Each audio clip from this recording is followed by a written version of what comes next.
ത്രിയേക ദൈവത്തിന് സ്തുതി.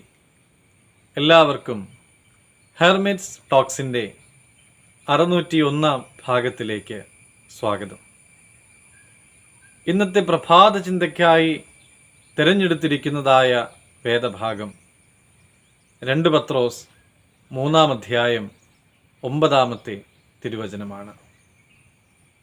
ഒരിക്കൽ ഒരു നിരീശ്വരവാദി അവൻ്റെ വാച്ച് ഉയർത്തിപ്പിടിച്ചുകൊണ്ട് ചുറ്റും നിന്നിരുന്നതായ ആളുകളോടായിട്ട് പറഞ്ഞു, ഒരു ദൈവമുണ്ടെങ്കിൽ 5 മിനിറ്റ് കൊണ്ട് എന്നെ കൊല്ലട്ടെ.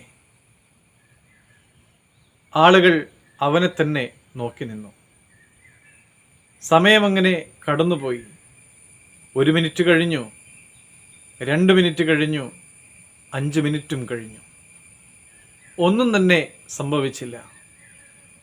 അയാൾ ജയിച്ചു എന്നുള്ളതായ ഭാവത്തോടെ എല്ലാവരോടുമായിട്ട് ഒരിക്കൽ കൂടെ പറഞ്ഞു, ദൈവമില്ലെന്ന് നേരത്തെ തന്നെ ഞാൻ പറഞ്ഞതല്ലേ.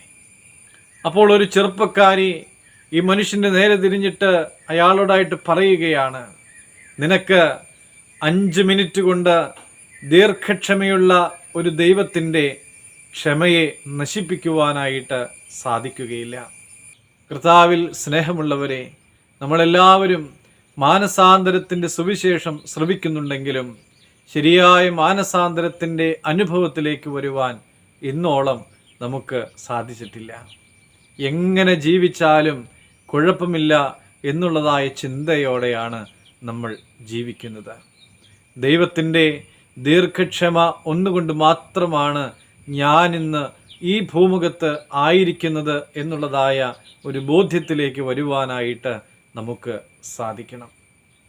2 പത്രോസ് 3 അധ്യായം 9 തിരുവചനത്തിൽ കർത്താവിൻ്റെ ഒരു ആഗ്രഹത്തെ നമുക്ക് കാണുവാനായിട്ട് സാധിക്കും. ആരും നശിച്ചു പോകാതെ എല്ലാവരും മാനസാന്തരപ്പെടണമെന്ന് അവൻ ഇച്ഛിച്ച് നിങ്ങളോട് ദീർഘക്ഷമ കാണിക്കുന്നതേയുള്ളൂ.